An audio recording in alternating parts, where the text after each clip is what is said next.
আজকে এসেছি এখানে একটা পেয়ারা গাছ আমরা বলতে পারি এই চড়ার ভিতর গ্রাম্য ভাষায় চড়া বলা হয়। এখানে একটি মাত্র পেয়ারা গাছ।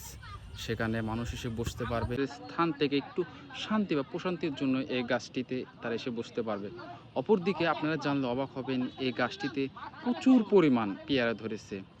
এখান দিয়ে যারা সাধারণ পথচারী যারা চলাফেরা করবে, এখান দিয়ে যারা সাধারণ পথচারী যারা চলাফেরা এখান দিয়ে করবে, তারা এই গাছটি থেকে তারা এই পেয়ারা ফল তারা সংগ্রহ করতে পারবে।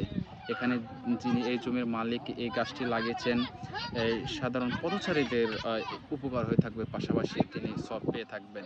আল্লাহ তাআলার একটি বড় নিয়ামত এই পুরো একটা চড়ার ভিতরে এখানে একটি মাত্র এই পেয়ারা গাছ। এখানে প্রচুর পরিমাণ পেয়ারা ধরেছে।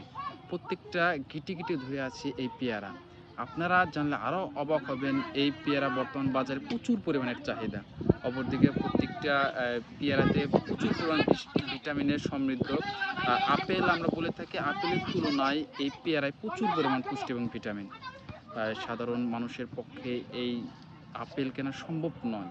কেননা তারা যে আপেল কিনবে প্রচুর পরিমাণ দাম। সেই তুলনায় পেয়ারার দাম অতি নগণ্য।